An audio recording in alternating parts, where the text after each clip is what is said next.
রঙের উৎসবের মধ্যে অবৈধ দেশি বিদেশি মদ উদ্ধার করে সাফল্য পেল মালদার মানিকচক থানা পুলিশ। গোপন সূত্রে পাওয়া খবরের ভিত্তিতে মানিকচক থানার আইসি সুবীর কর্মকারের নেতৃত্বে থানার এএসআই পীযূষ মণ্ডল এবং অন্যান্য পুলিশ কর্মীরা নাজিরপুরের নতুন পেট্রোল পাম্প সংলগ্ন এলাকায় হানা দেন। পুলিশ কর্মীরা সেখানে একটি টোটো ভ্যান আটক করে তল্লাশি চালালে উদ্ধার হয় দেশি বিদেশি প্রায় 136 বোতল মদ। ঘটনার মনোজ মণ্ডল এবং কল্পনা সাহাকে গ্রেপ্তার করেছে পুলিশ। পুলিশের প্রাথমিক অনুমান, হোলি উৎসবে অবৈধভাবে মদ মজুত করে বিক্রি করার উদ্দেশ্য ছিল ধৃতদের। শুক্রবার ধৃত দুইজনকে মালদা জেলা আদালতে পেশ করার পাশাপাশি বাকি ঘটনা তদন্ত প্রক্রিয়া চালাবে মানিকচক থানা পুলিশ বলে জানা গিয়েছে।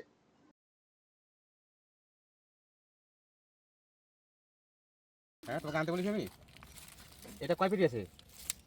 আমার 2 পেটি আছে, বলতে পারবো না। এটা কয় পেটি? এই সব এই হাওয়া এটাই এটা কয় পেটি আছে? এটা 5 পেটি। 5 পেটি আর এটা আছে 3 পেটি। 3 বরং 36, টোটাল 136 পিস।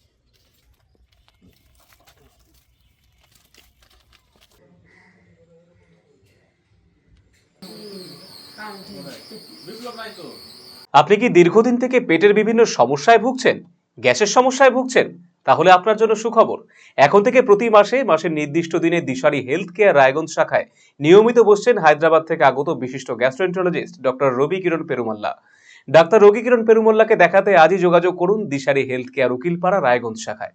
যোগাযোগ করুন 7477785509, 7477785512 এই